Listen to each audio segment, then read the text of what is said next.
If you look in the dictionary under good, it says something like that which is not evil, lacking all evil qualities. If you look at evil in the dictionary, it's the opposite. So it's this circular thing. So you're left wondering, right? What is good and evil? So that's what we're going to talk about with Heart of Darkness. I think it's brilliant. I think it's one of the greatest things. In fact, many professors I've talked to, in fact, I remember one in particular, I talked to her, said, well, if you had to get rid of all other works and just teach one, what would it be? And she said, Heart of Darkness. And she's been teaching 1,000 years, so I thought, wow. But anyway, let's talk about the N word first. You see it in here and it's appalling. It's abhorrent. I hate it. I don't say I hate much, but the N word is the worst word we have. You know what I mean? You won't hear me say it. It is here. But I want you to key in on one particular aspect of it. Books that don't show the depravity they are speaking out against don't make their messages clear enough. So they have to show, Joseph Conrad has to show that depravity. Now notice this, he only refers to people of color with the N word up until about the first third of the book. After that, I've only counted one time that it is used after that. And so he's unlearning learned behavior given to him by society. He looked at the monster and he thought better of it and repented. And that's a beautiful thing. That's a dynamic character, a character that grows. Unlearning learned behavior. You show it, he shows it. And I think that part of it is positive. So I just try to make sure that no one will ever come out of my class thinking it's okay to say that word. It's just not. It's hurtful. It's a hurtful word. It's a bad word. And I try not, and I think I've said that enough. Okay. Good versus evil. Don't you think that most people who are evil think that they are good? Most people. I mean, does anybody really, I'm asking, does anybody really wake up in the morning like, let's see how I can dominate and destroy the world today? I want to hurt as many people as I can. Case in point, the guy, and I wish I could, actually, I don't want to know his name, to be honest. He was a guy who, I told you all about QAnon, you know about QAnon, and it comes from an older conspiracy theory called Pizzagate. And Pizzagate is this idea that Hillary Clinton and Barack Obama, believe it or not, and a cabal of high-ranking Democrats are sex trafficking children, sacrificing children and drinking babies' blood in the basement of a pizza kitchen, a pizza shop called the Cosmo Pizza Shop in Philadelphia. A guy went there with an AR-15 to shoot the place up. Now, he didn't transition over into an active shooter because why? Because there's no basement. But even as the cops took him down and all that kind of stuff, he was raving, saying, at least go look and make sure there's no pedophile ring there. Go look. So that dude, in his mind, he thought he was doing good, right? So how do you know when you're the problem? How do you know if people wake up thinking I'm good, then how do you know what's good and evil? How are you going to know it when it's presented to you? Do you think Hitler thought he was doing good? These are sensitive topics. Do you think Pol Pot thought he was doing good? Pol Pot, he just summarily executed most of the, nearly all of the educated people in Cambodia. I think it was Cambodia at the time, or not, yes, Cambodia. He thought he was fixing society. How about Hitler? What about this master race thing? They think it's hard because when you have to know when you cross that line between doing goodness for the world and doing pure evil, and all those people I just mentioned were doing pure evil, Stalin, Napoleon.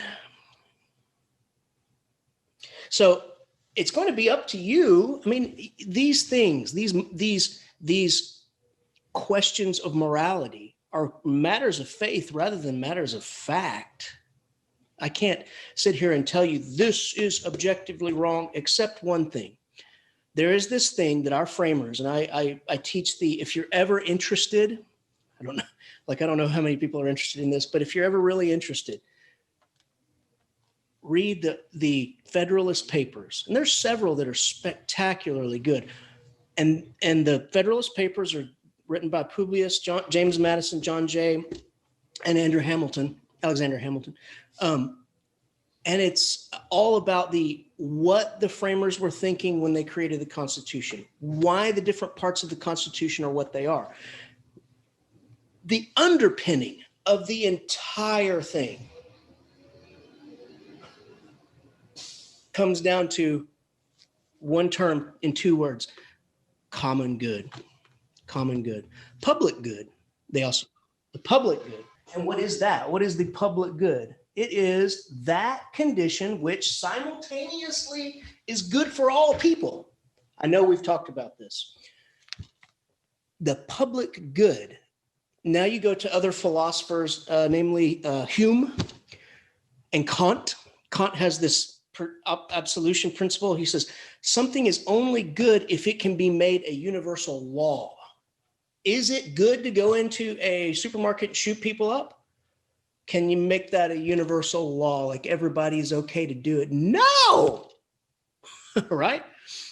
Is it for the common good? Is it good for everybody? No, right? So these are the kind of determinations that we can use to judge whether something crosses the line into evil. Now, I'm no minister. I'm no great orator or moralist, but this is what I think. I think you have to know, and things like this show the face of evil to us. And by doing so, we learn. We unlearn some of that behavior that we've been programmed with from society. When we Americans or we British people or we Romans say, we're going to bring it to you, we're going to bring don't be so sure, because those evil things creep in. And what is evil? That which is inconsistent with the common good. That which is inconsistent. When it transfers and and begins to hurt others rather than help others. When it harms this idea that this scenario right here is what's good for all people simultaneously. When it harms that, then it becomes evil. How about taking over Africa and raping the continent for all of its natural resources? Is that good? Come on. How about enslaving the people of Africa? And I'm talking about Heart of Darkness. Enslaving them economically, enslaving them physically, enslaving them intellectually.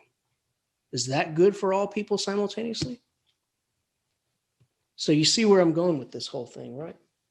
Okay, Heart of Darkness, Joseph Conrad. But let's start off with this.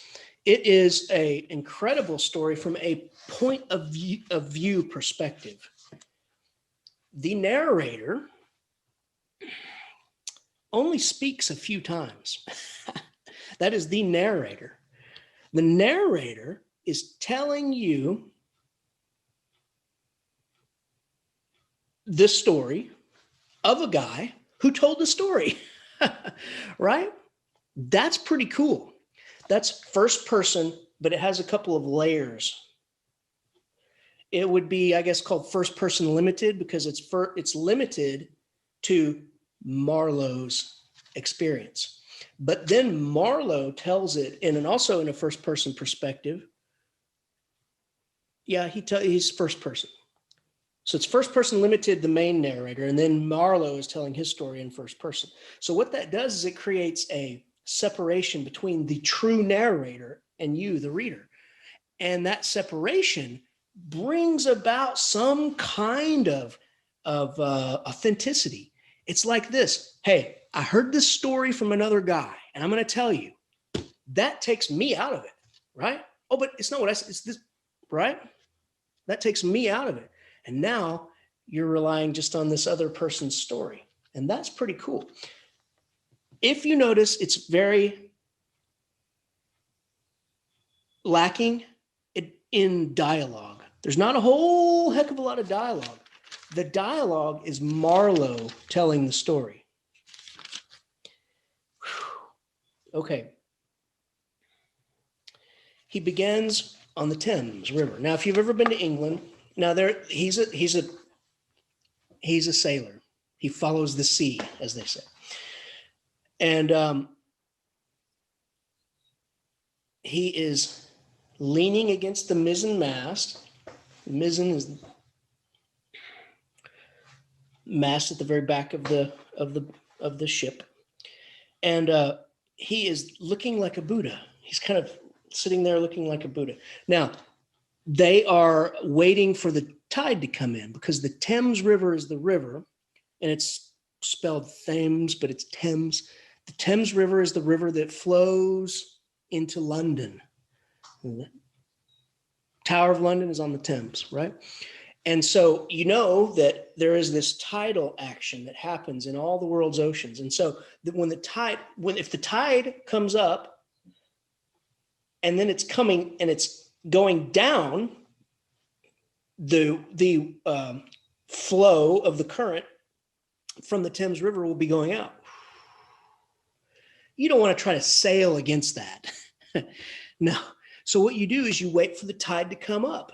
And as it comes up, the water begins to flow into the Thames. And that's what they're doing. They're waiting for the tide to come up. And that's what allows Marlowe to tell this incredibly long story. And everyone else is just lying there on the deck being silent. And I love the way he begins it. He begins it like this. And this also has been one of the dark places of the earth. Here begins this incredible motif, reoccurring metaphor or image of light and dark. What does it mean to be dark? What is darkness? I'm having dark thoughts. I need to go to my therapist. I have dark thoughts. What does that mean? Are they like brown and dark colors? No. Like everything I think of is like a dark navy blue color. No. What does it mean? It means depraved, evil, fiendish, not good. Thoughts, darkness. What does darkness mean in itself? Evil, depravity. All those terribly negative things that we have within us, and all those things that make society go so awry so often. Hang on. 5 minutes? Are you kidding me? Okay. So evil is this darkness idea, light and dark. And this has also been part of the problem historically, clearly, when the Egyptians would enslave people. They don't, like, if you watch any of our Hollywood programs, they have white people as the pharaohs being fanned by darker slaves. Reverse that, please. But anyway, in our original sin in America, we also equated darkness of skin with lack of, I don't even know how to say it. I don't believe it. I mean, it's silly, right? But in Rome, when they enslaved people, you couldn't tell the difference between, right? They're just all. So that has been a problem for us. So when I say darkness, I don't equate it with skin color. I equate it with these negative feelings inside of us, right?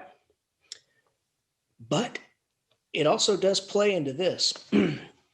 Certainly, this is a racist scenario we're looking at. The white English colonizing, bringing civilization to Africa, predominantly people of color, right? Okay, so he's talking about Marlowe. He's talking about, and this also has been one of the dark places of the earth. I was thinking of very old times when the Romans first came here 900 years ago the other day. Light came out of this river since, you say nights. Yes. But it was like a running blaze on a plain, like a flash of lightning in the clouds. We live in the flicker. Okay, that, you guys, that we live in the flicker resides in my mind all the time. I probably think of it 2 or 3 times a week. What is the flicker? It's as society progresses, we get better and we get worse. We get better and we get worse. We get better and we get worse. And hopefully from the times where we are worse, we learn. And that hopefully brings us higher. But at long last, we live in the flicker of that light and darkness. And I think the meaning of the short of the novella is that as we live, we must sometimes travel into the heart of that darkness to know what it is, so that when we come back out, we won't repeat it. So Marlowe is here. And that's one of the things that I love about this piece, is that there are so many little flourishes, like the idea that he is sitting against the mizzen-mast with his legs crossed in the pose of a Buddha. And if you know the history of Buddhism, life is suffering. That's what it is. Life is suffering, period. Life is suffer. To live is to suffer. And there is a cause of that suffering. And the cause is desire. We desire, we covet, we can't get it. And so we suffer. The solution for the Buddhist is to cut off that desire. Don't want anymore. So you have the Buddhist monks with just a robe and a begging bowl. Cut off the desire. I'll never forget one time I was in New York City on top of the Empire State Building. I saw a bunch of monks, Buddhist monks in there, and they had like $2,000 cameras. Anyway, so here it is, Marlowe sitting against the mizzen-mast like the Buddha under the Buddha tree, and so much is packed into that one image. Because what are we talking about? Imperialism, colonialism. And by the way, this is called post-colonial literature, meaning it illustrates the horror of colonialism. He begins with that, in that, hey, like Buddha said, the cause of all this is desire. It's as if to say, all the world's problems come from 3 words. I want more. Greed. I want more money. I want more power. I want more land. I want more respect. I want more prosperity. For me, I just want more guitars.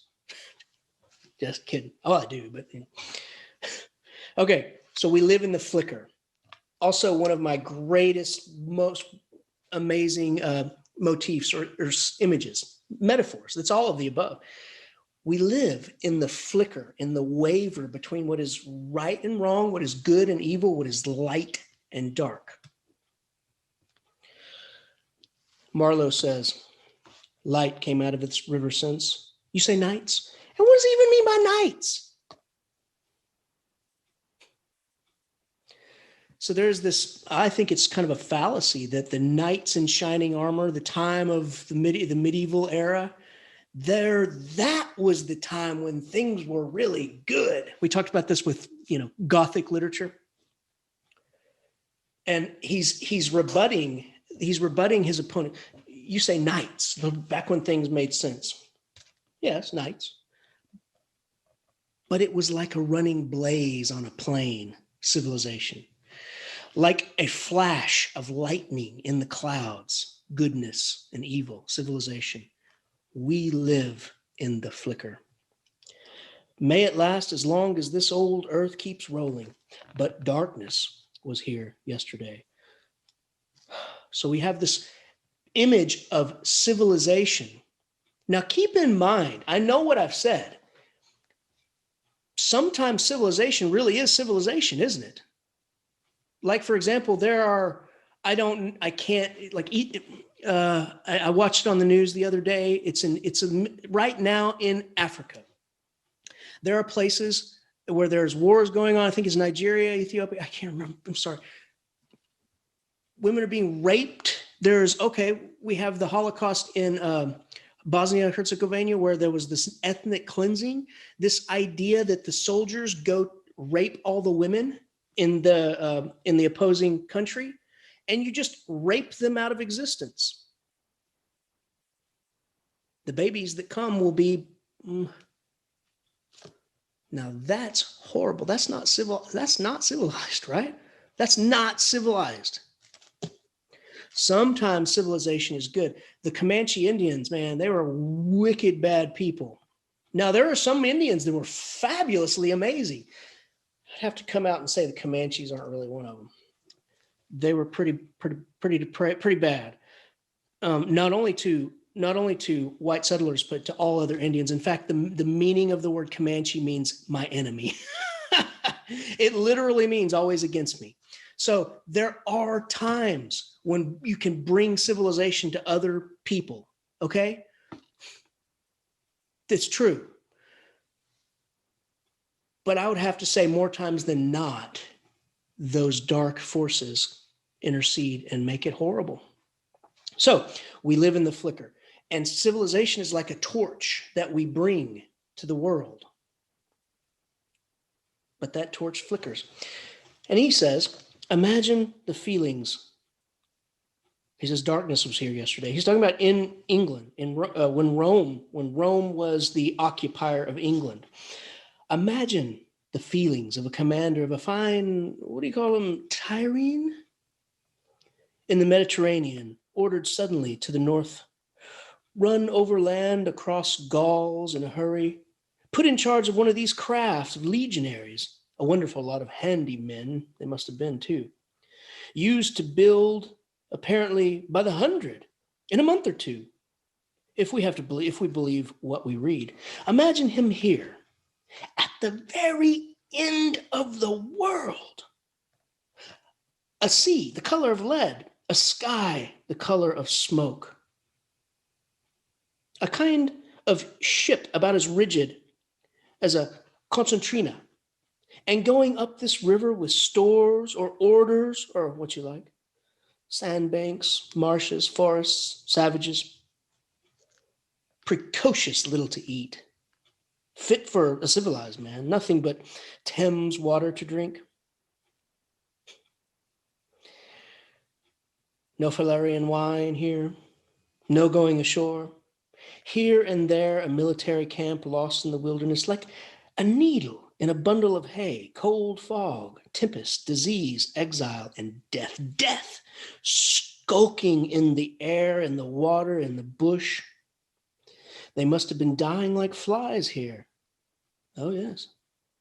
He did it. He did it very well, too, no doubt. And without thinking much about it either, except afterwards to brag what he had gone through in this time, perhaps. They were men enough to face the darkness. And perhaps he was cheered by keeping his eye on a chance of promotion to the fleet. He had good friends in Rome and survived the awful climate. Okay, and then he goes on about the Greeks.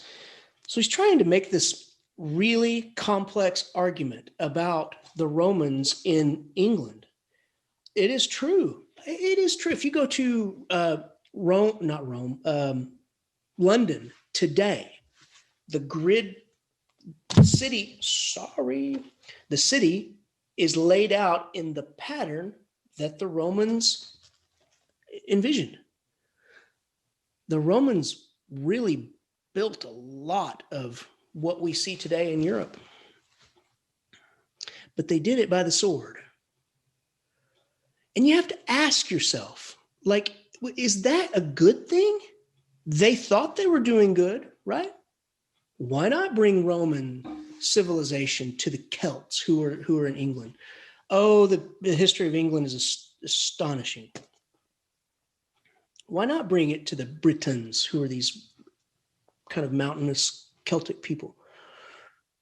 Because maybe the Celtic society maybe they're Erasmus.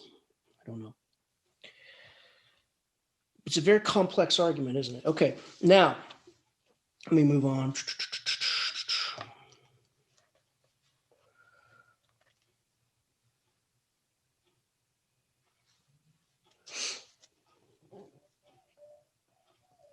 Yeah. I suspect, he said, they were no colonists. Their administration was merely a squeeze and nothing more, I suspect. They were conquerors. And for that, you only want brute force, nothing to boast of when you have it, since your strength is just an accident arising from the weakness of others. That's that relativism of civilization. I always laugh. I'm sorry, I'm not a sports person. You can be mad at me if you want. But I always laugh because, the person who won the Super Bowl, the NCAA, whatever it is this year, was just better than the last worst team. You know what I mean? It goes by the year, right? And I mean, I'm just like, it's to me, it just kind of like, what if every high school football team in Texas this year totally sucked? And so it's relative. The greatness is relative of how, and that's what he's saying. Your strength is an accident arising from the weakness of your enemy. You say you're civilized. Well, you're only more civilized than, okay. And what he's saying, he says, they grabbed what they could get for the sake of what was to be got. It was just robbery with violence, aggravated murder on a great scale, and men going about it blind, as is very proper for those who tackle darkness. Oh my gosh, you guys, look at that. That's what makes this writing so great. He's using this metaphor of light and dark, and then he weaves into it the idea of blindness. They were going about it blindly, which is appropriate for those who tackle darkness. From that, you can take all kinds of different things. But from that, I see this idea that many times when we are doing evil, we don't know it. We don't even know it. We think we're doing the right thing. And that's the blindness of it. What about this idea of robbery? I really feel for the Mayans were kind of rough folks too, but the Aztecs, the Incas, they were the Olmecs before them, but the Spanish came over here to South America and decimated those folks. Think of Montezuma. Think about the Inca. Oh man, they came for riches, didn't they? They came for riches. Do you know what the first thing? Oh, okay. I like the Mayans. I like the Mayans. I have some tattoos that are Mayans, but do you know that there is exactly one written text left over from the Mayans? It's called the Dresden Codex because it is in Dresden, Germany, and dadgummit, it was almost destroyed in the firebombing of the Second World War by us. The Dresden Codex, so what happened was the Catholic monks, when they came over to to the Mayan empires, they gathered up all the codices, which are books, the scroll-like books, and burned them. They just burned them. It's got to be from the devil. It's got to be. You see those little symbols and stuff? It's got to be devilish. You know, it's got to be from Satan. Burned them. Ouch. Right? Is that civilized? Oh, yeah. Why, yes, we're bringing Christendom to the... right? Okay. But they came to get gold more than anything. They came to rape the land. They came to rape the natural resources. In our story, it's ivory. Ivory. And where does ivory come from? Tusks of elephants. I believe is the rhinoceros's horn, I believe, is ivory.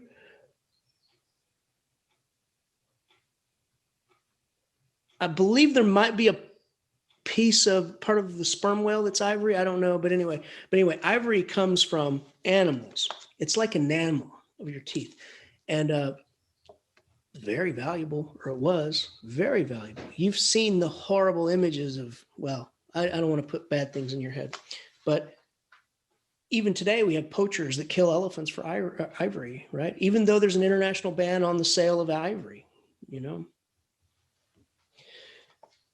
That's what we're here for, and this is ivory.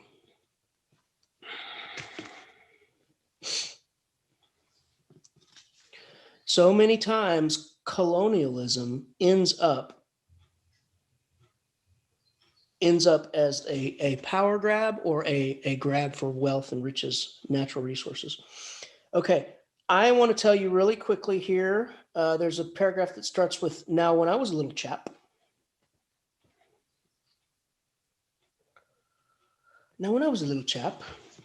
I had a passion for maps. I would look for hours at South America or Africa or Australia and lose myself in the glories of exploration. At that time, there were many blank spaces on the earth. And when I saw one that looked particularly inviting on a map, but they all look like that, I would put my finger on it and say, when I grow up, I will go there. The North Pole was not one of these places. I remember. Well, I haven't been there yet. I'm sorry. The North Pole was one of these places. I remember. Well, I won't go there. I haven't been there yet, and I shall not try. The glamour's off. Other places were scattered about the equator and in every sort of latitude all over 2 hemispheres. I have been in some of them. And, well, we won't talk about that. But there was one yet, the biggest and most blank, so to speak, that I had a hearkening after. True, by this time, it was not a blank space anymore. It had got filled since my boyhood with rivers and lakes and names, but had ceased to be a blank space for delightful mystery, a white patch for a boy to dream gloriously over. It had become a place of darkness. But there was in it one river, especially a mighty big river that you could see on the map, resembling an immense snake uncoiled, with its head in the sea and its body curving afar over a vast country, and its tail lost in the depths of the land. As I looked at the map of it in a shop window, it fascinated me as a snake would a bird. Oh my gosh, do you realize the deep metaphorical language he's using? First of all, anytime you evoke the snake, you're talking about Garden of Good and Evil and the snake, and it's the tempter. Much like I told you about Mara in the Buddhist tradition, it's this tempter.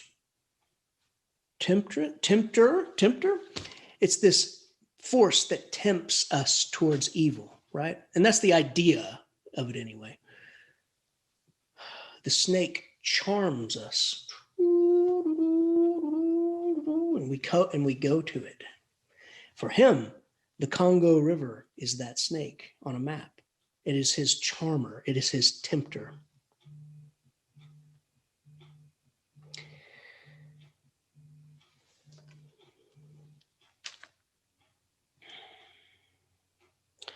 So this reminds me of dash it all, I've thought to myself. So this is what makes him, as he grows up, he says, I will go to that place. It reminds me of something that we'll end class with, and it's this line in Moby Dick, one of my very, very favorite books. And it is about a Polynesian island called Kokovo, and it's a make-believe island near Fiji or Bora Bora in that area. It's make-believe, it doesn't exist. But Melville says this. He says, Queequeg, also have a tattoo of Queequeg, says Queequeg was from Kokovo. Take out any map and look for it. It's not down on any map. True places never are. And what I take from that is that it's the opposite of imperialism. If you want to find a true place, find a place where there's not tourists, where people don't go. If you want to find a true place where people live in their true nature, find a place that's not on a map. Well, they're all on maps now, of course, but and that's my philosophy of traveling. You know, I told you we went on a long trip around the world. Go where the people aren't. I don't take a guidebook, you know. I walk out of my wherever I'm staying, always city center, by the way. Walk out and just go find something where the people aren't, and you'll meet real Italians. You'll meet real Costa Ricans, whatever.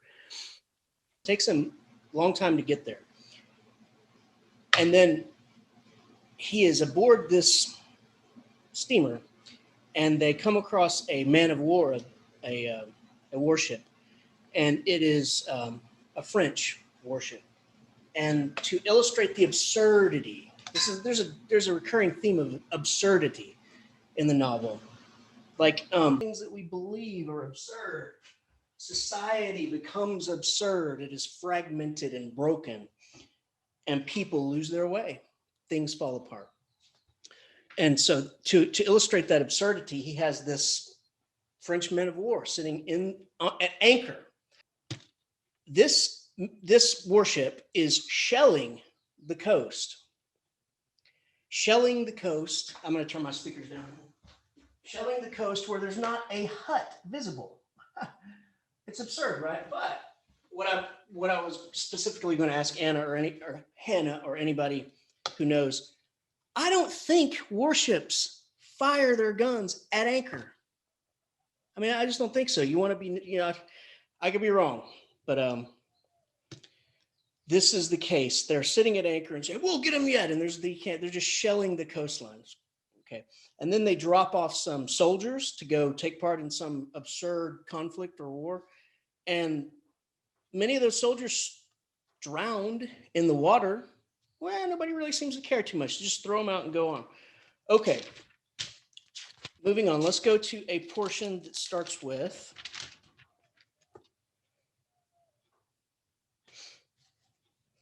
it's a paragraph that starts with, I let him run on. I let him run on. I let him run on. I let him run on. Okay. This is a portion where Marlowe is describing his interaction with not with the manager, but with kind of a up and coming youth agent. And he's the youth agent is one day wanting to be general manager and all these kind of things. And they are discussing. And here goes. And I love it. Anytime I'm speaking with anybody and they say, sir, I know I'm doomed, right? I mean, it's like, as soon as they pull out the sir, it's, oh, don't call me sir. I work for a living. Anyway, but I have that here. Dear sir. You know, once you hear that, oh God, you're being patronized, basically. And Marlowe says this, I let him run on, this paper mache Mephistopheles.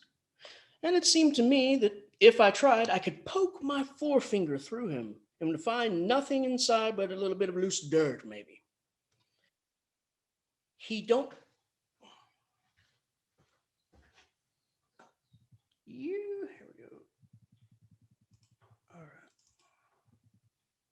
Nothing inside but a little bit of loose dirt, maybe. He's hollow. Now, Joseph Conrad really loved Herman Melville's Moby Dick, and so do I. And so I find so many parallels. There's one portion in Moby Dick when Captain Ahab is pacing the quarterdeck, and the officers are they lay below that. That's their sleeping quarters. And Stubb looks up, and he's kind of speaking to the third mate, Stubb Flask, and he says, "Mark him. Ahab pecks upon his shell. He'll soon be out." And then he says, a little bit later on in that same little portion, he says, "Mark him. He smites his chest. Methinks it rings most vast, but hollow." Oh, it always hits me because what is it? These outwardly bombastic people, big, full of flash, full of glamour, full of thunder and lightning, sound and fury. A lot of times it signals an emptiness inside. Methinks it rings most vast, but hollow. Okay, so he says, I let him run on this paper mache Mephistopheles. Mephistopheles is a demon from the, it's sort of a German folktale turned into a play by Christopher Marlowe called Faust. And Faust sells his soul to the devil for, it's kind of like enlightenment, kind of like total knowledge. And in so doing, the person who kind of brokers the deal is this Mephistopheles person. It's kind of a ancient name for this Greek kind of this demon. And in our case, it's actually like a Christian type of demon. So that's Faust. So what does that mean? This guy right here is talking of the glory of the noble cause, Oh, as it were, here we are in Africa, bringing civilization to these poor chaps, right? Oh, well, isn't wonderful? We can bring them, they can drink tea on the piazza with us, right? Not knowing that they're committing a great evil, right? Or maybe knowing, but not wanting to admit it. And in the event, Mephistopheles is one who tempts you to your doom. Well, at this point, at least Marlowe identifies him as such, and he's really ingratiating him. He says, I let him run on. Seemed to me, if I tried, I could poke my forefinger through him and would not find anything inside but a little loose dirt, maybe. Okay. He had been planning on becoming the assistant manager, and then this present man got it, and he's upset, but he's trying, this young guy, he's trying to cozy up to Kurtz because he thinks that Kurtz is going to ultimately be the general manager, and you know how that goes. Okay.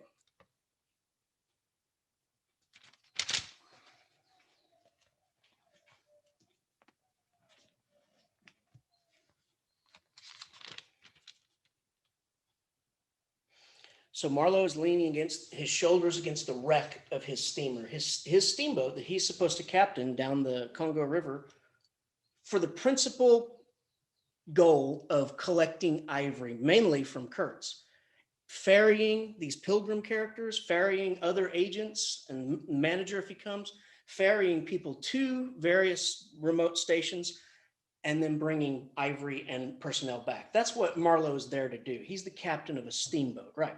So here he is leaning on his steamboat, which is a wreck. It was at the bottom of the river when he got there. He wants rivets. He wants rivets so badly. He said, at the coast, you tripped over rivets. They were everywhere. But here, you can't get a rivet. It took him, I think, 3 months to get the rivets. Or they estimated that it would take 3 months to make the repairs. So he's leaning against his steamboat that's a wreck. They raise it from the bottom of the ocean, but it needs rivets. He needs lots of repairs. So here he is, and here comes this young god speaking grandly of the noble cause, right? And he says, I had my shoulders against the wreck of my steamer, hauled up on the slope like a carcass of some big river animal. The smell of mud, of primeval mud, by Jove, was in my nostrils. The high stillness of primeval forests was before my eyes. There were shiny patches on the black creek. The moon had spread over everything a thin layer of silver. Over the rank grass, over the mud, upon the wall of the matted vegetation standing higher than the wall of a temple. Over the great river, I could see through the somber gap, glittering, as if it flowed broadly by without a murmur. And all this was great, expected, mute, while the man jabbered about himself.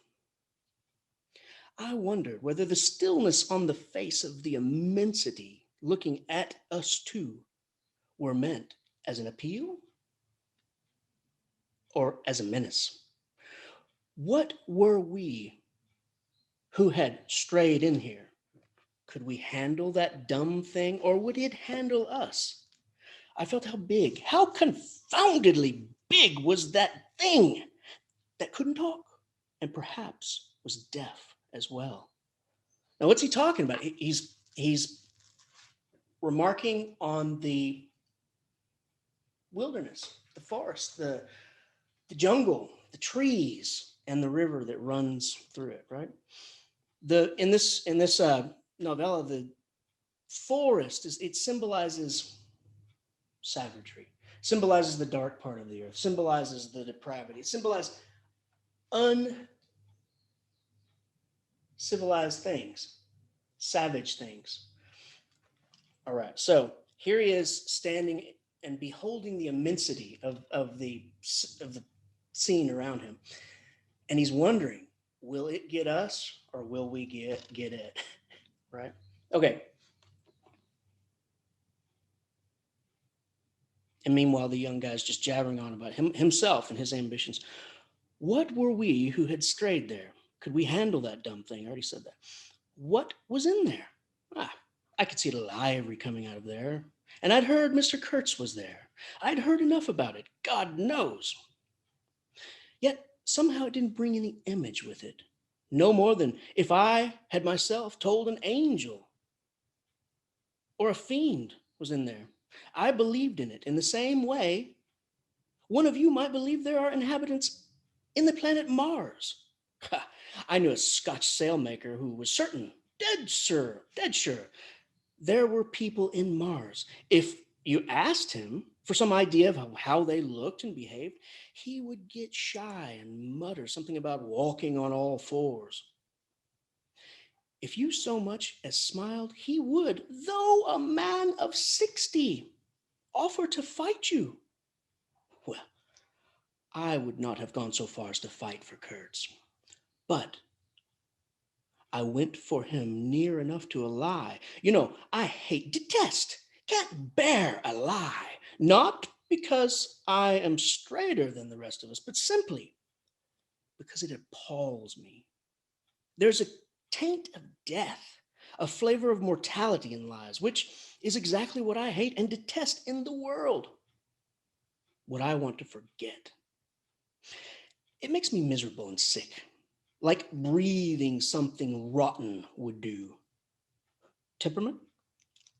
I suppose. Well, I went near enough to it. Okay, this part really appeals to me because I too, and I've told you this many times, I too value honesty big time. Like it's not just honesty, it's truth. Find the truth, find it. It's going to be ugly sometimes, find it. But seek the real thing rather than its copy. And make your decisions based on that real thing. And so for that reason, I became a writer, a professor. And for that reason, I'm like Marlowe. I detest a lie. I would so much rather a student, or whoever, a student maybe come to me and say, Shanafelt, man, I was too stoned yesterday. I just couldn't, man. Oh, okay, well, got you. Rather than my grandfather's dead. And whatever. And that happens too. I'm not coming down on you. I was a student once too, but I prefer truth always. Okay. Anyway, now, and by the way, Mark Twain says, if you always tell the truth, you'll never have to remember the lies you told before, and it'll infuriate your enemies. Okay. Now, pay close attention to this.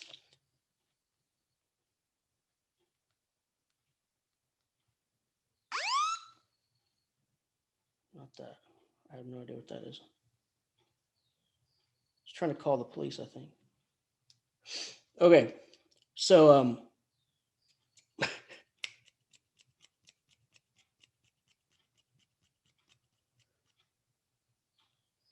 Kurtz, he was just a word for me.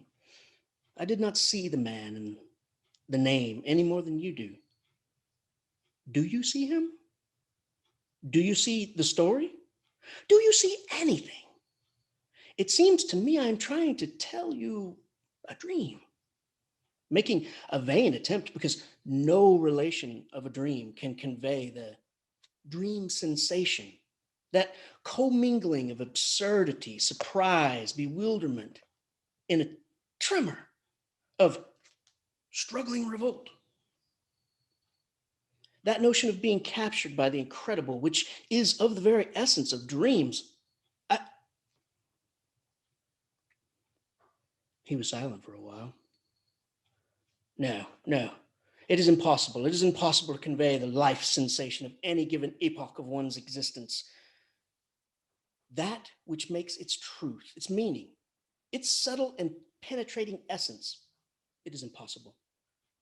We live as we dream, alone. Oh my God. I almost want to just have to go sit down because that right there, those are some words, man. Those are some words. And what's he saying? You guys have dreams every night. Some of them are crazy. I know. I've had some wild dreams, right? Just crazy stuff's like that. You wake up and say, Shanafelt. You wake up and say, man, where in the name of Thor's hammer did that come from, right?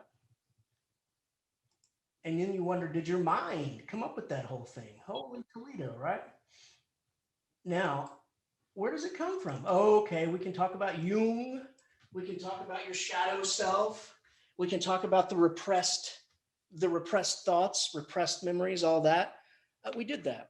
I talked to you about the archetype and the ego, and how your dreams come from that place below your consciousness, below the level of your conscious mind, right? And they are populated by a world of archetypal characters, by villains from your past, by heroes from your past, by moments in time that you've lived, places where you've lived. And I see what he's saying, because dreams are, when you're in the dream, it seems perfectly reasonable. But then you try to tell somebody about it the next day or morning, and you're like, well, it's not going to make sense now, but it was this. This is case in point. In my dreams, a person can be a person spiritually, emotionally, the soul, that's the person. And yet it looks nothing like him or her. It's not no, in no way, shape, or form physically the person, but that's weird, right? Also, I can have, oh, this was my house growing up. It's not, it looks nothing like it, right? So, I mean, it's nothing nonetheless. It's just, dreams have this interesting way. When I dream almost always it's at Woodlawn, which is my home, our little property back in San Angelo. And the villain of my dreams is my high school girlfriend. she reoccurs. I mean, this is 30 years ago, right? And she is the villain of my dream. She's in there all the time, not in a good way. It's just like, she's like, if something bad needs to happen, she's the one that comes and does it. Okay, now this blows me away, especially because I am an author. I try to write and I try to teach. And what do I use to teach? But words, sometimes gestures. But what do you use to communicate but words? And so here we are trying to bring, the author, Conrad, is trying to bring you in your mind and your senses, maybe even your spirit, bring you into this narrative, bring you in, not just to tell you a story, but to make you feel it, to make you breathe it. And if there's rotten hippo meat, to smell that rotten hippo meat, to recoil from that smell. And that is the goal of most, I would say, all writers, right? Show don't tell. But here's what he says. He says, is it, he questions himself, is it possible? Do you see any of this? Are you guys with me? Do you see any of it? Seems to me I'm trying to tell you a dream. And then he says, but is it even possible to make you understand? He waits a minute and he says, no. He says, no, it is impossible. We live as we dream, alone. Now that's haunting to me because you think about your own mind, and your own mind, you're stuck inside here, right? I can hear my voice. I'm going to say 2 plus 2 is 4. Ready? You didn't hear it, did you? You didn't hear it. Why? Because it was in my head. Did I say it? Yeah, sure enough, I said it. Where did that go? Is that a so you and I both were stuck inside, as Yeats says, this dying animal. We're fastened to this dying animal, and we can only perceive through these eyes, right? We can only see color and light and images through these one eyes, and we can only think with this one brain. We can try to get in someone else's head, but so that's a very lonely thing when you think about it, isn't it? You don't have anybody with you. You're always alone.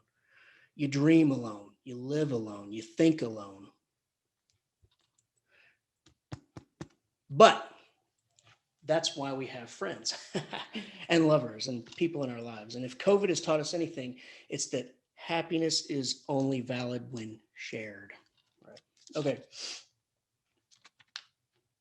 I don't know if you guys like that as much as I do, but it takes my breath away. We live as we dreamed alone. Okay. So let's see. We have these absurd characters called pilgrims. And for the sake of time, I know, hey, man, I put the time schedule right here. I have it right here so I won't screw up again. But yesterday or Monday or Tuesday, I did kind of like having a little break in the middle and trying to get you guys to talk a little bit. That might work from now on. So I don't know, maybe we will. For the sake of time, I don't want to read all of the prose about the pilgrims, but let's talk about them. They are white people, of course. They've come there to plunder the land. Oh, they might tell themselves they've come there to bring civilization or some lofty nonsense like that, to enrich the lives of the natives, to bring English society. You will now be one of the British Empire. You will have a king and a queen, and they will be racist sometime. No, wait, that's us. Never mind. Sorry, back up. But they might tell themselves some lofty stuff like that, but really what they're doing is they are there to plunder and rape and pillage. Okay. The pilgrims is a wonderful way to describe them. And I'll get to that in just a second. Before I do, let me preface it by saying, if you're writing about Heart of Darkness, I think there's a few things you definitely should cover. One, similes. He uses so many wonderful similes, whereas Cormac McCarthy uses active verbs. The horse skittered across the party-colored trap dyke rock enclosed in where the tree bolt, lightning had crashed. I don't know. I'm making all that. But anyway, active verbs, right? But Conrad likes to use similes. He says it's civilization. It's like light. Civilization is like a blazing torch on a plain. Okay.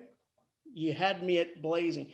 Anyway, so he uses similes and metaphors. The only difference is civilization is like a blazing torch on it, or civilization is a blazing torch on a plain. They work pretty much the same in effect. I would say metaphors are a little bit more profound. You know, you say, my car is like a rusty tin can. You're, oh gosh, stop it. But if you say, this car is a rusty tin can, it's a little more intense, right? It actually, you're taking it to the level like, this is what it is. Okay. Similes, I hear a strange sound. Hang on.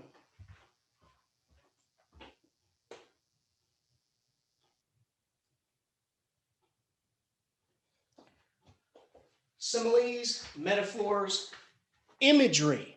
Imagery is interwoven all through here. And illusions. All of those things are used to create these symbols. Like, for example, the snake. The Congo River is like the snake. What we hearkened back to the Garden of Eden and the tempter of the snake. And then we have Mephistopheles, another tempter, right? We even had Buddha on the mizzen, Marlowe on the mizzen bass. And it wasn't really implicit there, but he was tempted. Most all of the great mythological characters are tempted. Christ in the wilderness, there's always that last temptation. And there's always a charmer that says, come here. Right. Okay. The pilgrims are out there to rape and pillage the land, but they're called pilgrims. Wait, that's a religious thing. So aren't pilgrims religious people? Can be any religion. Religious people who go on a trip, they travel in search of what? Enlightenment? Oh, Whoa. So pilgrims travel in search of enlightenment, or it could be spiritual enlightenment, right? Salvation could be, but still, same thing, right? So these people, these pilgrims, they're not religious at all. They're not religious even, well, I mean, they may be Christian or something, but that's not the point. The point is that they go seeking enlightenment. But enlightenment quickly becomes wealth due to the power of greed. It just infects everything and everybody. Okay, now, they even call themselves the El Dorado Exploring Expedition. If you remember El Dorado, it's the mythical city of gold. Those like Incas, I believe. People have been looking for that forever and ever and ever. And it's just like it's like following a grail. It's like a quest for the ultimate item, the ultimate salvation, the ultimate product of wealth, whatever you say maybe. Okay, now let's go to, there's a paragraph that starts with going up that river.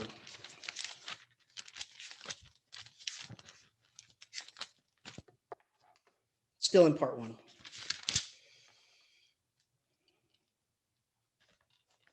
Going up that river was like traveling back to the earliest beginnings of the world, when vegetation rioted on the earth and the big trees were kings. An empty stream, a great silence, an impenetrable forest. The air was warm, thick, heavy, sluggish. There was no joy in the brilliance of sunshine. The long stretches of the waterway ran on, deserted into the gloom of overshadowed distances. On silvery sandbanks, hippos and alligators sunned themselves side by side. The broadening waters flowed through a mob of wooded islands. You lost your way on that river, as you would in a desert, and butted all day long against shoals, trying to find the channel, till you thought yourself bewitched and cut off forever from everything you had known once, somewhere far away in another existence, perhaps. Okay, this, I think, if you look at the any list of the greatest novels or novellas, either one ever written, Heart of Darkness always, I would say, I mean, I haven't looked in a while, but I would say it's always, usually always in the top 10. And I have to agree, it's just so pregnant with meaning, and the writing is so carefully crafted. Just like this, he says this, you lost your way on that river. We know what he means. There's layers to it, right? Yes, you lost your way on the river. Any of you guys ever been camping or canoeing and you're going up a river?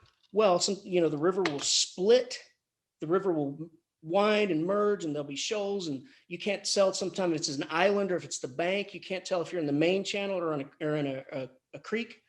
right? I mean, you get lost, right? You lost your way on that river, but it has multiple meanings below that. The idea is this: when you are in a place where there are no rules, for lack of a better descriptor, where society does not come to bear, where the man-made, human-made laws and social mores and guidelines, values that society has come up with for all of us to live by, wherever those things aren't, that is where you are most likely to lose your way.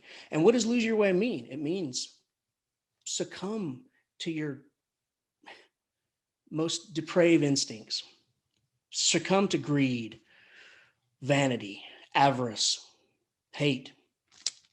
Absolute power corrupts absolutely, right? And here you go, you lose your way on that river. In the Air Force, we have a saying, and I try to live by it, honestly. Integrity. It means doing what is right when no one's looking. Yeah, integrity is something that's in here. It's not something you have to do. It's like, oh gosh, everybody's looking, so I'm not going to steal this candy bar. It's being in the store all alone and be like, man, I sure could have a hankering for a candy bar. Let me get you. And you resist. Integrity is doing what's right when no one's looking. But also, it's doing what's right when you are not compelled by laws and traditions and the social structure to do those things. It's that set of core values I talked about that you should write them down. Not make a numbered list. What do I believe in? What am I going to try to adhere to in life? Because that's your roadmap. And if you don't have it, how do you know when you've won? How do you know when you've lost? How do you know anything? It's like getting in a car and starting to drive with no particular destination in mind. Where are you going? Oh, I don't know. I just thought, I'd just drive. Core values, integrity. Okay, you lost your way on that river. There were moments when one's past came back to one, as it will sometimes when you have a moment to spare for yourself. But it came back in the shape of an unrestful and noisy dream. Here we go with dreams again, right? The motif or recurring symbol of dreams is woven all through this piece. It came back in the shape of an unrestful and noisy dream, remembered with wonder amongst the overwhelming realities of this strange world of plants and water and silence. And this stillness of life did not in the least resemble a peace. It was the stillness of an implacable force brooding over an inscrutable intention. It looked at you with a vengeful aspect. I got used to it afterwards. I did not see it anymore. I had no time. I had to keep guessing at the channel. I had to discern, and he goes on speaking about his duties as the captain of the steamboat. And then he says this. He says, I had to keep a lookout for the signs of dead wood we could cut up in the night for the next day's streaming. When you have to attend to things of that sort, to the mere incidents of the surface, the reality, I tell you, fades. The inner truth is hidden, luckily. Luckily. But I felt it all the same. I felt often its mysterious stillness watching me at my monkey business, my monkey tricks, just as it watches you fellows performing your respective tight ropes for, what is it? Half a crown a tumble? be civil, Marlowe. So here we're back to the Nelly, the y'all that he's telling the story on. This is a character outside of the story. It's very interesting how it's woven in there. I beg your pardon. I forgot the heartache, which makes up the rest of the price. And indeed, what does the price matter if the trick is well done? You do your tricks very well. And I didn't do badly either. Since I managed not to sink that steamboat on my first trip, it's a wonder to me yet. I imagine a blindfolded man set to drive a van over a bad road. I sweated and shivered over the business considerably. I can tell you, after all, for a seaman to scrape the bottom of the thing that's supposed to float all the time under his care is the unpardonable sin. No one may know of it. But you never forget that thump. Huh?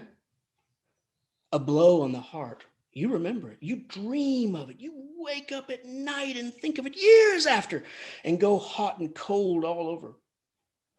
I don't pretend to say that steamboat floated all the time. More than once, she had to wade for it, with 20 cannibals splashing around and pushing. We had enlisted some of these chaps on their way. We had enlisted some of these chaps on the way for a crew. Fine fellows, cannibals, in their place. They were men one could work with. And I am grateful to them. After all, they did not eat each other before my face. They had brought along a provision of hippo meat, which went rotten and made the mystery of the wilderness stink in my nostrils. Woo! I can sniff it now. I had the manager aboard and 3 or 4 pilgrims with their staves. Okay, so here we go. We have this idea of sight, and I want you to remember the allegory of the cave. Remember that? I told you it's probably one of the most important things I'll teach you. I still stick with that, okay? So what's it all about? It's about light and darkness, but it's different there. The light is truth, knowledge. Once you receive the light, you are illuminated, right? It's not so different, I guess, because in this case, the light is civilization. And we can all agree that we want to live in civilization. Let's just come right out and say it, because I'm not saying ours is the best. I'm not saying any is better than another. That's a different discussion. But what I am saying is that when we had the Snowmageddon and they didn't come get the trash, when my electricity went off for 3 days, at least 70 hours, then when my water went off for 3 more days, you feel it. You begin to know the importance of civilization. And I told you I have asthma. I don't know what, I kind of developed it later, and it's pretty bad. And I think of, the zombie apocalypse, I'd be struggling. I'd have asthma attacks all the time. You can't go to the doctor. You don't have the VA. You got zombies out there. So society, civilization, it's important. It's what keeps your neighbors from coming and just raping your family to death because they want to. Right? So society is important. Civilization is important. But where we go wrong is when we say, ours is so much loftily better than yours, and I shall be bringing you the British Empire time. That way lies racism, hate, violence, intolerance. And, xenophobia is the overall overwhelming feeling of it, but it brings the extermination of another culture, like our Native Americans, right? Yeah. Okay, so here we go with more of this. Sight here is, do we really see reality? There's this thing called qualia, because I study artificial intelligence for my novel. I've been writing for about 10 years, and I'll probably never, ever really truly call it finished. But artificial intelligence, there's this thing called qualia. What it is the consideration of, how do I know that the perception I'm seeing right now is the same that you perceive? How do I know? Okay, I don't know, that's fluorescent yellow, I guess. Oh, you can't even see it. That is so freaking weird. Okay, forget it. So let's see, you can probably see this. Okay, there's orange on there. How do I know that when you look at orange, you're seeing orange? To you, it might be blue. That's called qualia. And it is there's really no way to test the convergence of people's experiences like that, right? I can't jump in your mind and you can't jump in my mind. Sure, they have experiments and this and that and blah, blah, blah. And we probably do perceive pretty much the same. But think of elephants who can communicate over many, many miles through vibrations in the ground because they make those real deep rumbles that we can't even hear. That's a whole universe that we don't see. It's below the surface. We don't see it. We don't hear it. We can't feel it. So to them, reality is much, much different, isn't it? Okay. Now, here we're with the cannibals. What time is it? So I'm not 9:46. Okay. Here we're with the cannibals.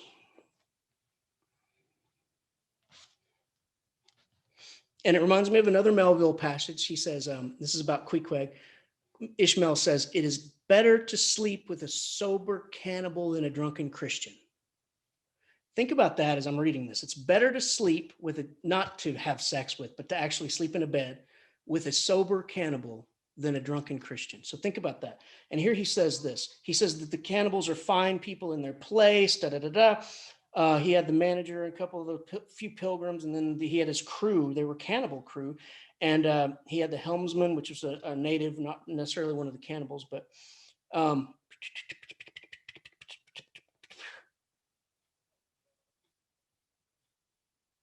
and hello, where are we? Okay.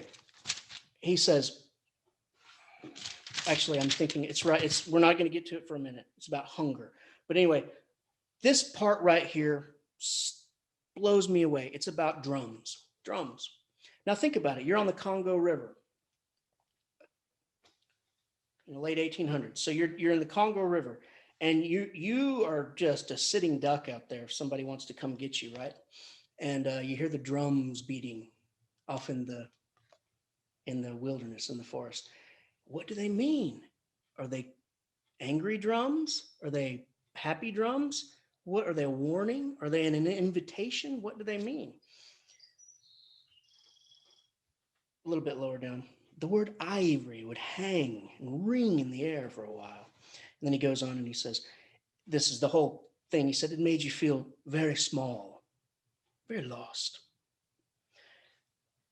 And the grimy beetle crawled on. The beetle is his steamboat. The reaches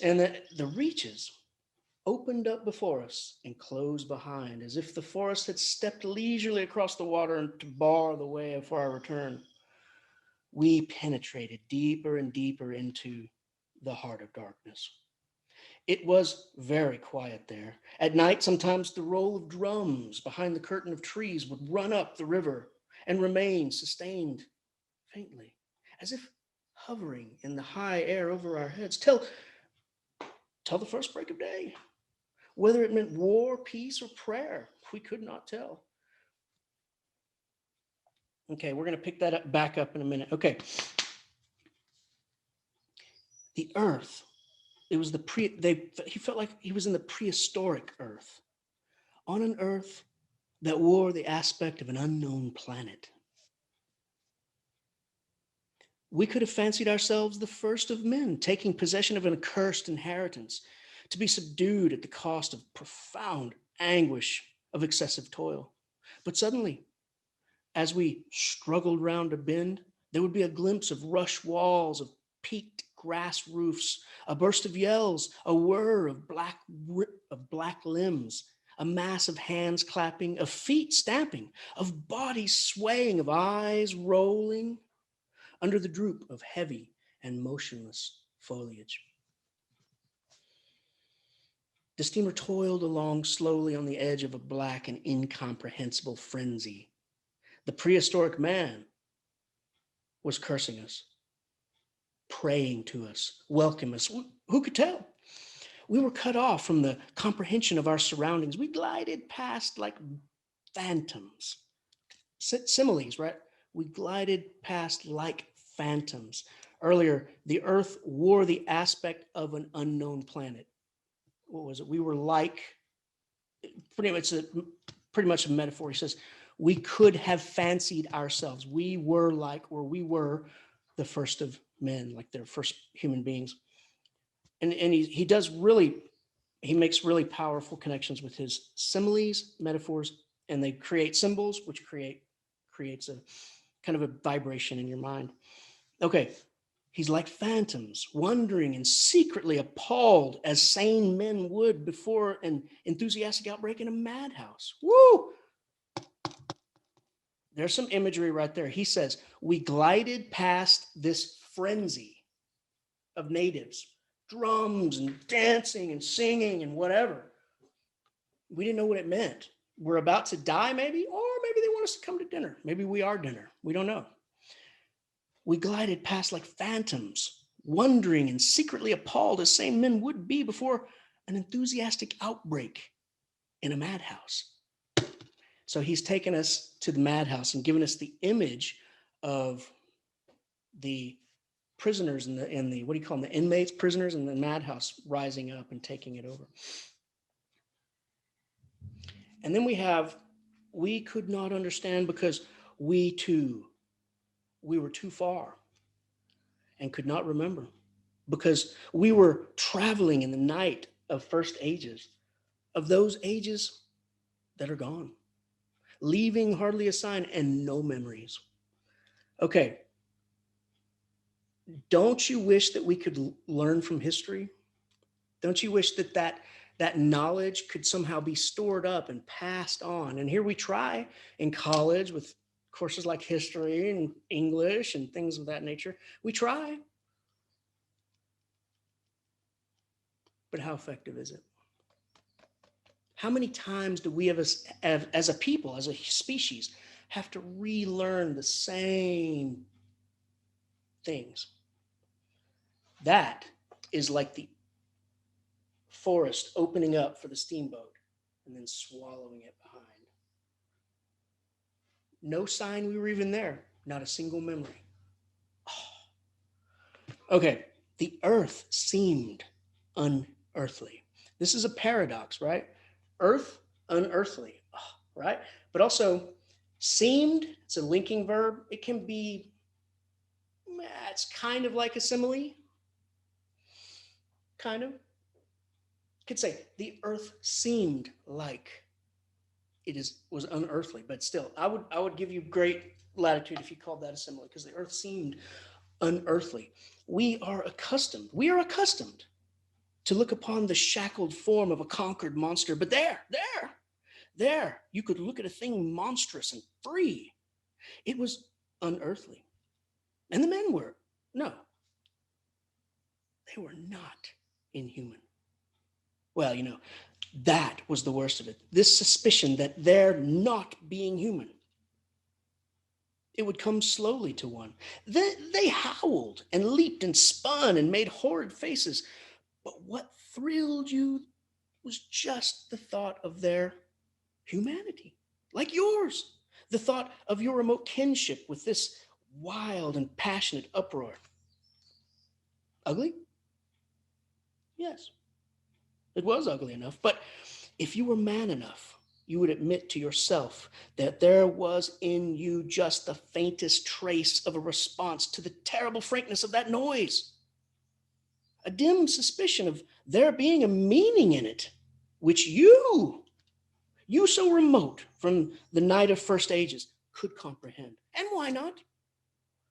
The mind of man is capable of anything, because everything is in it. All the past as well as all the future. What was there after all? Joy, fear, sorrow, devotion, valor, rage? Who could tell? But truth stripped of its cloak of time. Let the fool gape and shudder. The man knows and can look on it without a wink. Oh my gosh, you guys. So, please interrupt me if you want, but just tell me anything you want to say. But I think there is this idea that we are civilized and they are savages. That's just the underpinning of the whole thing, because we are somehow more technologically advanced than them. Also because we have better laws, better morals. I don't know. That's the belief. I'm not saying I believe that, but that's the belief that underpins the entire enterprise of colonialism and empire. And here we are on the river, on the Congo River, and you hear the beating of the drums. And you feel this primal response deep down inside of yourself to respond. And you realize, he says, you want to call them inhuman. You want to say, oh, they're inhuman. But no, you want to call them uncivilized. You want to call them not you. But then you realize they are you. That you realize that they are anything but inhuman. In fact, they are very human. And you're one of them. And so that's this beautiful moment in the novella where he begins to unlearn that learned behavior of us and them, this xenophobia, this racism, right? He begins to unlearn the tricks and lies that society has programmed him with. And he starts to hear the drums and say, yeah, I can feel it in me too. We're all one person. That's the way I take it. Any thoughts about it? I love it. How he interweaves the two stories at once. He says, this is Marlowe.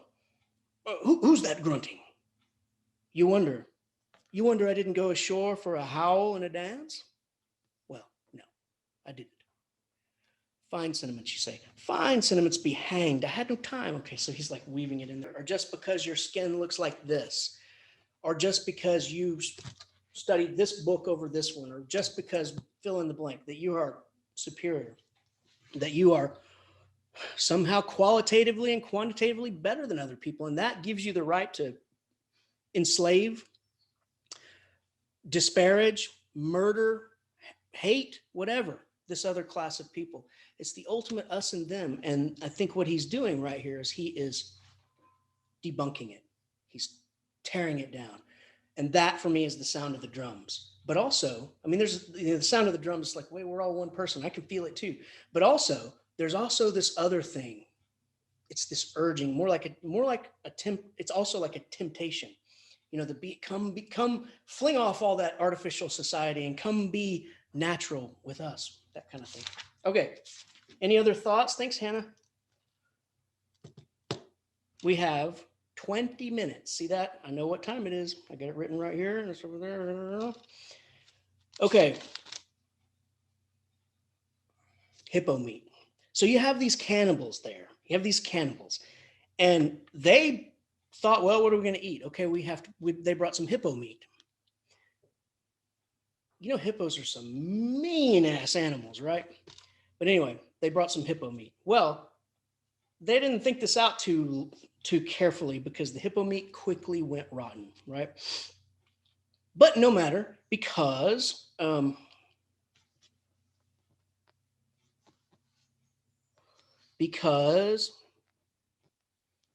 gosh, they were paying them. I'm having a hard time finding it, but they were paying them.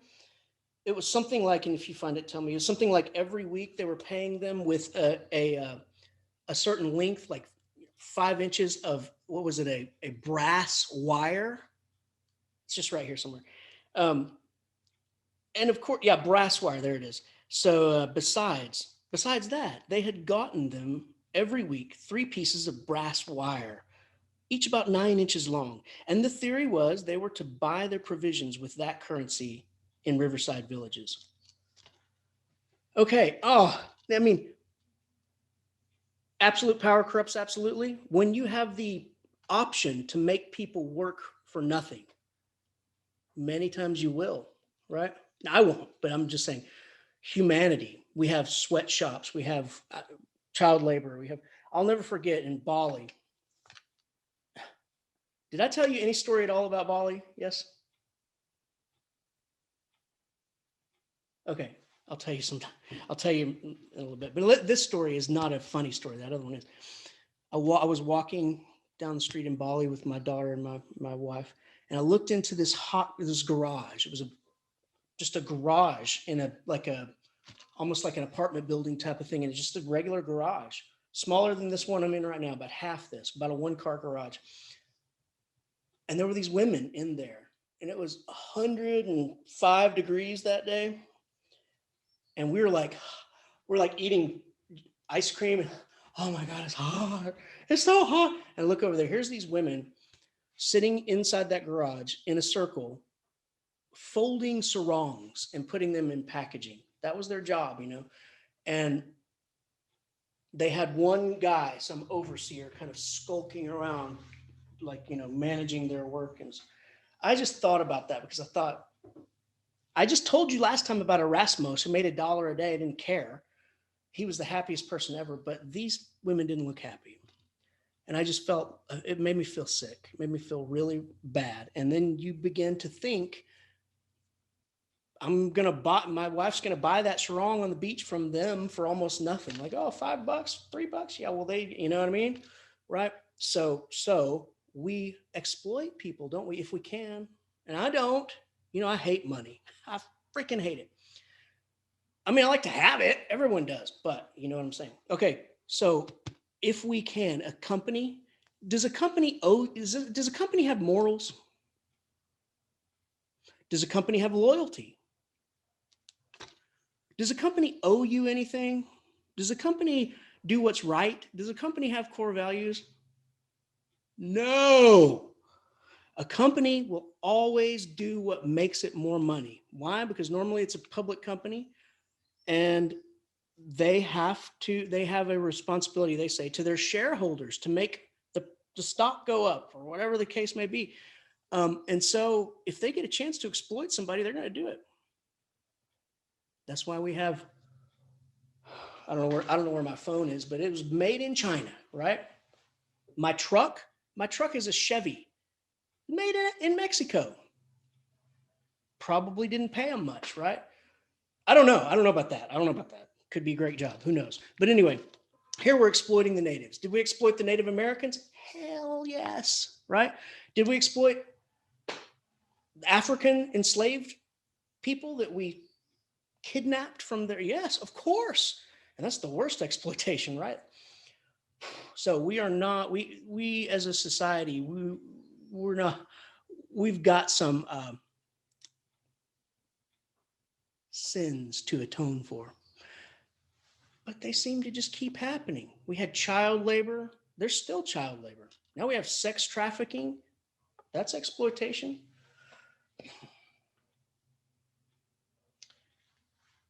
To exploit another person for money, I think, is one of the lowest, base, most depraved behaviors. Okay, moving on. But surprisingly enough, these cannibals became very hungry. I mean, what are they eating? They don't have anything. Their hippo meat went rotten. The manager threw it overboard. So now what? No one had thought of a way to feed them. And the brass wire, worthless, right? But they're cannibals. And Marlowe's question is, are we safe? I mean, are they going to eat us? And here's what he says. Why in the name of all the gnawing devils of hunger they didn't go for us? They were 30 to 5 and have a good tuck in for once that night. It amazes me now when I think about it. They were powerful, big, powerful men with not much capacity to weigh the consequences, with courage, yes, with strength, even yet. Though their skins were no longer glossy and their muscles no longer hard, and I saw that something restraining. Is that what it said? And I saw that something restraining. One of those human secrets that baffle probability had come into play. Oh, I see. I looked at them with a swift quickening of interest, not because it occurred to me that I might be eaten by them before very long, though I own to you that just then I perceived, in a new light as it were, how unwholesome the pilgrims looked. And I hoped, yes. Okay, he's kind of getting off. It says, a touch of fantastic vanity which fitted well with the dream sensation that pervaded all my days of that time. Perhaps I had a little fever. One can't live with one's finger everlasting on one's pulse. I had often a little fever, or a little touch of other things. That playful paw strokes of the wilderness, the preliminary trifling before the more serious onslaught, which came in due course. Yes, I looked at them as you would on any human being with a curiosity of their impulses, motives, capacities, weaknesses, when brought to the test of an inexorable physical necessity. Restraint. Restraint. What possible restraint? Was it superstition, disgust, patience, fear, or some kind of primitive honor? No fear can stand up to hunger. No patience can wear it out. Disgust simply does not exist where hunger is. And as to superstition, beliefs, and what you may call principles, they are less than a chaff in a breeze. Don't you know the devilry of lingering starvation, its exasperating torment, its black thoughts, its somber and brooding ferocity? Well, I do. It takes a man all his inborn strength to fight hunger properly. It's really easier to face bereavement, dishonor, and the perdition of one's soul than this kind of prolonged hunger. Sad, but true. And these chaps too had no earthly reason for any kind of scruple, restraint. I would just as soon have expected restraint from a hyena prowling amongst the corpses of a battlefield. But there was the fact facing me, the fact dazzling to be seen like the form on the depths of the sea, like a ripple, similes, like a ripple on an unfathomable enigma, a mystery greater, when I thought of it, than the curious, inexplicable note of desperate grief in this savage clamor that had swept us on the riverbank behind the blind whiteness of fog. Okay, lots of words, but he's saying, why didn't the cannibals eat us? They're not beholden to, we are screwing them. They probably started to understand that. We swindled them. They're hungry. They have nothing to eat. They're starving. So much, in fact, I think what he's trying to say is that so much, in fact, that you could visibly start to see them breaking down, their bodies. Why didn't they eat them? They had some kind of a restraint. What was it? What was it? And so it is better to sleep with a sober cannibal than a drunken Christian. And I think what that means is you can't judge people by their society or their ways, their complexion. And my question to you is, who are the savages? The pilgrims and the company that go into the Congo to rape the land and pillage the earth? Who have no restraint at all? Or these noble savages, these noble cannibals who are literally dying of starvation, and they're cannibals, and they don't eat the people that they're with. Who are the savages? I think he says it right there, doesn't he? Restraint. They had some kind of restraint. So we call ourselves civilized. I mean, the whole thing is absurd, isn't it? It's absurd. Okay. Any thoughts about that? Fog is a beautiful metaphor, and we shouldn't go all through it. But the fog, oh my gosh.